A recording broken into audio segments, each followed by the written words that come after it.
నమస్తే రమగారు. నమస్తే జయ. రమగారు, మనం బంగారు బాతు స్టోరీ, గుడ్డు ఉమ్, బాతుని చంపకూడదు, రోజుకు ఒక గుడ్డు చొప్పున తినాలనేది నీతి కదా. ఉమ్, అసలు ఈ స్టోరీ తెలియని వారు లేరేమో, ప్రతి తల్లి పిల్లలకి చెప్పే ఉంటుంది. ఉమ్, ఇలాంటి స్టోరీలు ఏమైనా ఉన్నాయా? ఉమ్. రోజు ఒక గుడ్డు పెడుతుంది ఆ బాతు. ఆ పెట్టే గుడ్డు రోజు కాదు, అప్పుడప్పుడు పెడుతుంది. అది బంగారపు గుడ్డు. ఒకేసారి దాని పొట్లోంచి అన్ని గుడ్లు తీసేసుకోవాలంటే గుడ్లు అన్నీ ఒకేసారి ఎలా ఉంటాయి? అదే కదా. బాతు దాన్ని ఫలితాన్ని ఎంజాయ్ చేయాలి. ఫలితం ఎక్కడి నుంచి వస్తుందో మూలాన్ని పాడు చేసుకోకూడదని మంచి కథ కదా. దీనికి మూలం మనకి పంచతంత్రంలోంచి మూడో తంత్రమైన కాకోలుకీయంలో ఉంటుంది. కాకోలుకీయం, కాకులు ఉలూకాలు అన్నమాట. కాక ఉలూకీయం, కాకులు గుడ్లగూబల కథలు అవి. కొన్ని కాకుల గుంపు గుడ్లగూబల గుంపుతో ఎలా యుద్ధం చేసి ఎట్లా వాళ్ళు గుడ్లగూబలు బలమైనవి, వాటిని ఎట్లా పడగొట్టినాయి కాకులు అనేది కాకోలుకీయం. భలే ఉంటాయి కథలు అందులో కూడా. అందులో ఒక కథ చెప్తాడు, బ్రాహ్మణ సర్ప కథ అని. ఆసక్తికరంగా ఉంటుంది. ఒక ఊళ్ళో ఒక బ్రాహ్మణుడు ఉండేవాడు. ఆయనకి కొంత పొలం ఉంది. ఆయన వచ్చి రోజు వ్యవసాయం చేసుకుంటూ ఉండేవాడు. ఒకనాడు పొలంలోనే పని చేసుకుంటూ ఒక పక్కన పడుకొని నిద్రపోయాడు. ఆయన అదాట ఏదో నిద్రలో మెలకు వచ్చి చూస్తే తన పొలంలో ఒక పక్కగా ఉన్నటువంటి పుట్టలోంచి ఒక పెద్ద సర్పం, చాలా పెద్ద పడగ, విశాలమైన పడగ ఉన్న ఒక సర్పము ఆ పుట్టలోంచి బయటకు వచ్చి ఆ పడగ వేలార్చుకుని అట్లా విశ్రాంతి తీసుకుంటుంది, గాలి పీలుస్తోంది. చూసి అనుకున్నాడు, అబ్బా ఎంత పెద్ద సర్పం, ఈ పుట్టలో ఉందని తెలీదు, మన పొలంలోనే ఉంది, పొలంలో ఒక పక్కగా ఉంది. ఇది క్షేత్రదేవత, ఈ ప్రాంతానికి దైవం. ఆ దైవానికి ఏ పూజ చేయకపోవటం వల్లే నా పంట సరిగ్గా పండడం లేదు. బహుశా ఈ క్షేత్రదేవతని పూజించాలి మనం. పాములకి వాటికి పూజ చేసేవాళ్ళు కదా అప్పట్లో పద్ధతి అని ఆలోచించి హరిదత్తుడు ఏం చేశాడంటే, మర్నాడు పొద్దునే వచ్చేటప్పుడు, పొలానికి వచ్చేటప్పుడు ఒక పాత్రలో పాలు తెచ్చి, అని సత్తు పాత్ర ఇట్లా ఏదో కాస్త వెడల్పుగా ఉండే దాంట్లో, మూకుడు లాంటి దాంట్లో పాలు ఎవరినో అడిగి పట్టుకొచ్చాడు. ఆయనకేం గొడ్డు గోదా లేదు పాపం, పేదవాడు. ఈ పొలమే ఆయనకు ఆధారం. అది తెచ్చి ఆ పుట్ట దగ్గర పెట్టాడు. ఒక క్షేత్రదేవత, నువ్వు ఎప్పటి నుంచో ఇక్కడ ఉంటున్నావేమో, నిన్ను ఆనుకునే నేను వ్యవసాయం చేసుకుంటున్నా, కానీ నిన్నెప్పుడు నేను గౌరవించలేదు, ఇప్పుడే నువ్వు ఉన్నావని నాకు తెలిసింది, నువ్వు ఈ పాలు తీసుకుని నన్ను దీవించు, నన్ను చల్లగా చూడని దండం పెట్టాడు. సాయంత్రం మర్నాడు అతను వదిలేశాడు, ఏదో పొలంలో పని చేసుకుని వెళ్ళిపోయాడు. ఆ పొలం మన పుట్టదాకా అతను వెళ్ళవలసిన పని లేదు, యువతలే తవ్వుకుంటారు అన్నీను, గట్టు మీద ఉందన్నమాట అది.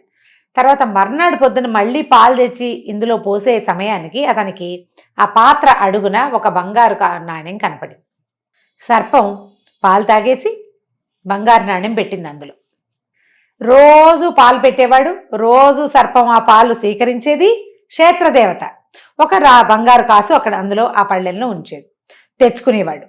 మెల్లిగా అతను ధనవంతుడైపోయాడు. రోజు బంగారు నాణ్యాలు వస్తుంటే మరి పేదతనం ఉండదు కదా. పొలంలో పంట కూడా చక్కగా పండేది, ఈ ధనం కూడా ఇంటికి చేరి హాయిగా ఉన్నారు. కొంతకాలం బాగా ఇట్లా గడిచాక ఒకసారి అతను పొరుగురు వెళ్ళవలసిన పని వచ్చింది. వస్తే అతను ఏం చేశాడు, తన కుమారుడికి సర్పానికి పాలు పెట్టే పని అప్పచెప్పాడు. పిల్లాడు పాలు తెచ్చి అక్కడ పెట్టాడు, దండం పెట్టాడు. మర్నాడు పొద్దున్న చూస్తే బంగారు కాసు కనపడింది. వాడికి ఆ రహస్యం తెలియదు ఇన్నాళ్ళు. ఏమనుకున్నాడంటే, పాము రోజు వచ్చి ఒక కాయని ఇక్కడ పెడుతోంది అంటే ఆ పుట్టలో ధనపు రాసి ఉంది. ఈ రోజు కోటి తీసుకోవటం ఏమిటి, ఈ పాముని చంపేసి ఆ పుట్ట తవ్వేస్తే మొత్తం వచ్చేస్తాయి ఒకేసారి. పుట్ట ముందే తవ్వేమనుకో పాము అడ్డం పడుతుంది, అందుకని పాముని కొట్టేయాలి అని చెప్పి ఏం చేశాడు, పాలు తెచ్చిపెట్టి సర్పం పాలు తాగే సమయానికి వచ్చి ఒక లాఠీ కర్ర పట్టుకొచ్చి కొట్టాడు.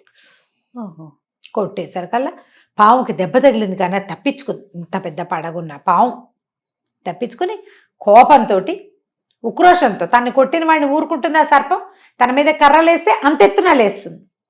కాటేసింది పిల్లాడిని, కుర్రాడిని కాటేసింది. కుర్రవాడు కాస్త చనిపోయాడు. చనిపోయేసరికల్లా బంధువులంతా, అయ్యో పొలం గట్టు మీద పాము కాటు తగిలి చచ్చిపోయి ఉన్నాడు అని కేకలు పెట్టారు. తండ్రి పొరుగురు వెళ్ళాడు, రాలేదు కదా. తండ్రి రాకముందే జరిగిపోయింది ఇది. అక్కడి నుంచి సరే లబోదిబోమంటూ ఈ పిల్లాడిని ఇంటికి తీసుకొచ్చారు, అంత్యక్రియలు చేసేసారు. తండ్రి తండ్రి వచ్చాక తెలుసుకున్నాడు. తెలుసుకుంటే ఆయనకి ఏమనిపించిందంటే, పిల్లవాడు లోభంతో ఏదో చేశాడు, అర్థమైంది ఆయనకి. ఇంతకాలంగా ప్రతిరోజు పాలు పెడుతున్నా నన్ను చూసి వైదొలిగి వెళ్ళిపోయే సర్పం కుర్రాన్ని కాటేసిందంటే వీడు డబ్బు లోభంతో ఏదో చేశాడు, అందుకే కాటేసింది. లోభంతో చేయకూడదు, ఎప్పుడు కూడా ఈ పనులు చేయకూడదు అని చెప్పి ఒక కథ చెప్పాడు. ఇక్కడ ఒక చిన్న కథ వస్తుంది. ఆయన చెప్పాడు, ఆయన తన చుట్టాలకు చెప్పాడు, వీరు లోభం వల్ల ఇలా జరిగింది అని. చుట్టాలంటే తన భార్య, బావమరిది, అన్నయ్య, వాళ్ళు అందరితోటి. పూర్వం ఒక రాజ్యంలో, చిత్రరథుడని ఒక రాజుగారి రాజ్యంలో ఒక బ్రహ్మాండమైన పద్మ సరోవరం ఉండేది. అందులో ఎంత బాగుండేవో కమలాలు, పద్మాలు, మహా అద్భుతమైన పువ్వులు పూసేవి. అయితే అందులో కొన్ని బంగారు హంసలు తిరుగుతూ ఉండేవి. రాజు వాటిని ఏమనేవాడు కాదు, ఆ హంసల జోలికి ఎవ్వరూ వచ్చేవాళ్ళు కాదు. అవి ఏం చేసేవిట, 6 నెలలకు ఒకసారి బంగారు తోకలు వదిలిపెట్టి కొత్త తోకలు పుట్టేవి వాటికి. ప్రతి 6 నెలలకి మొత్తం హంసలన్నిటికీ తోకలు ఊడిపడిపోయేవి. పూర్తి బంగారం అది. అదంతా ఎవరికి చెందుతుంది? రాజుకి కదా.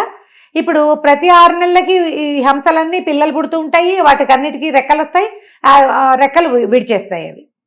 ఇలా ఉంటుండగా ఒక స్వర్ణ పక్షి, ఒక కొత్త రకం పక్షి, అది కూడా బంగారు పక్షి, అది వచ్చి వీటితో పాటు ఈ హంసలతో పాటు ఉండడానికి వచ్చింది. వస్తే అవి ఒప్పుకోలే, నువ్వు మాతో ఉండద్దు, ఎందుకంటే మేము 6 నెలలకు ఒకసారి బంగారు రెక్కలు ఇచ్చి దీన్ని మేము అద్దెకి తీసుకున్నాం ఈ సరస్సుని. రాజు మమ్మల్ని ఎందుకు తోలేయట్లేదు, మేము 6 నెలలకి వాడికి బంగారపు ఇవిస్తున్నాం కాబట్టి మమ్మల్ని ఉంచాడు, నీకు ఇక్కడ స్థానం లేదు, వెళ్ళిపోమంటే అదేమందంటే నేను రాజు దగ్గరికే వెళ్తానంది బంగారు పక్షి అనేసరికల్లా. అప్పుడు ఇవి ఊరుకున్నాయి. ఈ పక్షి వెళ్ళి రాజుగారి దగ్గరికి వెళ్ళి బంగారు హంసలు రాజెవడు, మేమే గొప్ప అని అన్నాయి అని చెప్పింది. చెప్పేసరికల్లా రాజు వెంటనే తిరగబడి ఆ 6 నెలలకు ఎప్పటికో వదిలేదాకా ఆగటం ఎందుకు, మొత్తం హంసలను ఇప్పుడే పీకేసుకుందామని కనపడ్డ హంసలన్నిటినీ చంపేయమని ఆర్డర్ ఇచ్చాడు.